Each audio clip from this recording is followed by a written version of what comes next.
Assalamualaikum warahmatullahi wabarakatuh. Teman-teman, perkenalkan kami dari kelompok pertama mata kuliah Manajemen Pelatihan dan Pengembangan akan mempresentasikan hasil diskusi kelompok kami dengan judul Pelatihan dan Pengembangan Pegawai.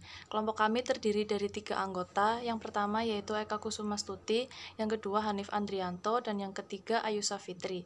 Pada kesempatan kali ini kami akan menjelaskan beberapa pokok pembahasan, diantaranya yang pertama yaitu mengetahui apa itu pelatihan. Yang kedua, mengetahui apa itu orientasi. Yang ketiga, mengetahui pelatihan untuk penyelia organisasi. Yang keempat, mengetahui cara membangun dan mengembangkan tim. Nah, materi yang pertama akan disampaikan oleh saya sendiri, yaitu mengenai pelatihan. Nah, teman-teman tentunya sudah sering mendengar kata pelatihan, baik itu pelatihan dalam organisasi, perusahaan, maupun di tempat-tempat lainnya. Nah, pelatihan ini mengandung pengertian menurut Mukijat tahun 1993, yaitu menyatakan bahwa pelatihan adalah suatu bagian pendidikan yang menyangkut proses belajar untuk memperoleh dan meningkatkan keterampilan di luar sistem pendidikan yang berlaku. Nah, pelatihan ini dilakukan dalam waktu yang relatif singkat dan dengan metode yang lebih mengutamakan praktek daripada teori. Nah, dari sini sudah jelas terlihat bahwa pelatihan ini merupakan bagian dari suatu pendidikan. Nah, teman-teman pasti pernah mendengar juga istilah pelatihan bagi orang-orang yang akan mencari kerja ya, atau pelatihan untuk orang-orang prakerja begitu. Nah, di situ juga konsepnya sama sesuai dengan pengertian dari Mukijat ini, di mana mereka di situ diberi pelatihan, diberi pendidikan begitu tentang teori-teori tertentu mengenai bidang-bidang yang mereka tuju, kemudian disertai juga dengan praktek-praktek begitu. Misalkan pelatihan bagi misalkan untuk menjahit seperti itu. Nah, maka mereka juga akan diberi edukasi, selain teori juga mereka diberi edukasi mengenai bagaimana cara langsung atau praktek cara menjahit yang baik dan benar. Nah, kemudian pelatihan ini dianggap penting karena memiliki beberapa alasan. Nah, menurut Haryanja tahun 2001, ini ada beberapa alasan penting untuk mengadakan pelatihan atau alasan penting diadakannya pelatihan. Di sini ada 4 poin. Yang pertama yaitu karyawan yang baru direkrut seringkali belum memahami secara benar bagaimana melakukan pekerjaan. Tentu saja, karena karyawan yang baru ini mereka masih istilahnya, kalau istilah baru lulus begitu kan fresh graduate ya. Nah, mereka tentu saja belum memahami secara detail kira-kira pekerjaan apa saja yang nantinya akan mereka lakukan. Oleh karena itu, pelatihan bagi karyawan yang baru direkrut ini terbilang penting. Nah, poin yang kedua yaitu perubahan-perubahan lingkungan kerja dan tenaga kerja. Nah, dalam sebuah perusahaan ini kan tidak monoton hanya berjalan di garis itu saja, tetapi perlu adanya perubahan yang tentunya mengarah ke hal yang lebih positif. Nah, perubahan ini perlu adanya penyesuaian baik dari operasional, perusahaan, keuangan, dan lain-lain, termasuk di dalamnya juga sumber daya manusia atau pegawai. Oleh karena itu, ketika perusahaan ini ada perubahan, maka tenaga kerja atau pegawai itu perlu menyesuaikan diri, perlu adanya pelatihan lebih lanjut atau pelatihan lagi mengenai perubahan-perubahan yang dialami oleh perusahaan.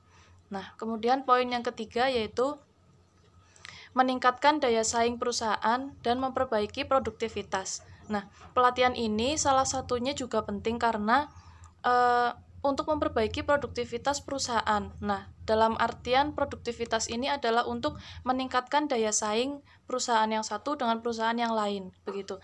Tentunya adalah daya saing dalam hal sumber daya manusia, begitu.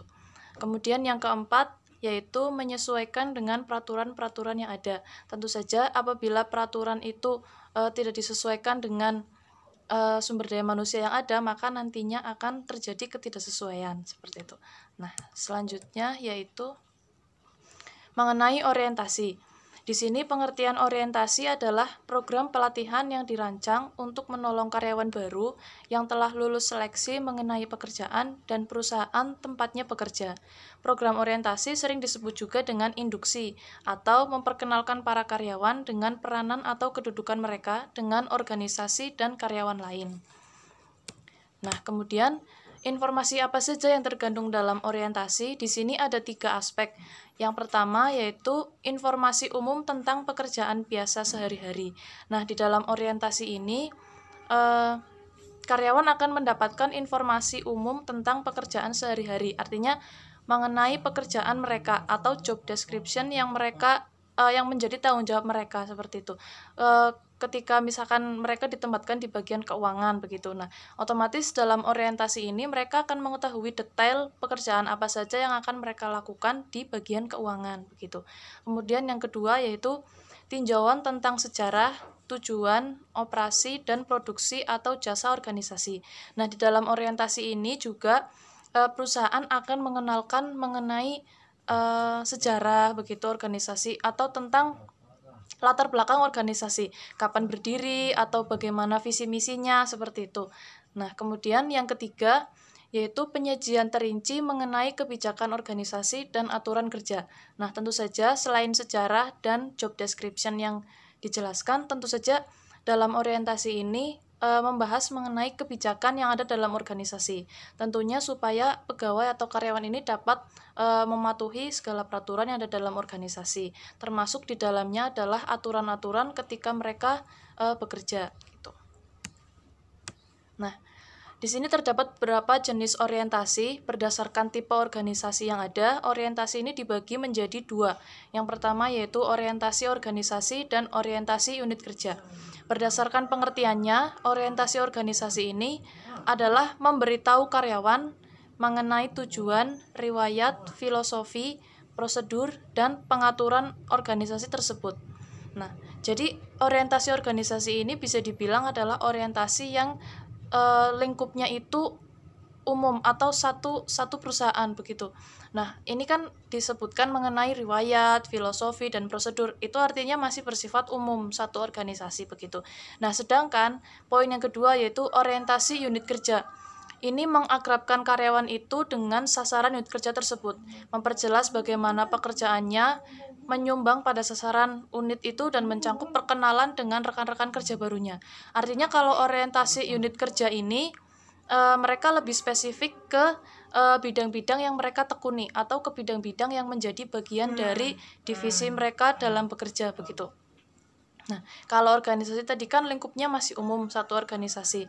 Nah, kalau yang orientasi unit kerja ini lebih spesifik ke satu unit yang menjadi tanggung jawab mereka dalam bekerja. Nah, selanjutnya mengenai program orientasi. Dalam program orientasi ini terdapat 3 program.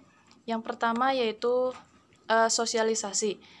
Nah, program sosialisasi ini terbilang program yang paling efektif atau yang umum digunakan. Nah, indikator keberhasilan dari program sosialisasi ini yaitu melalui peningkatan terhadap karyawan tersebut, peningkatan baik secara kinerja maupun secara proses dalam mereka bekerja begitu. Nah, kemudian tanggung jawab dan muatan orientasi.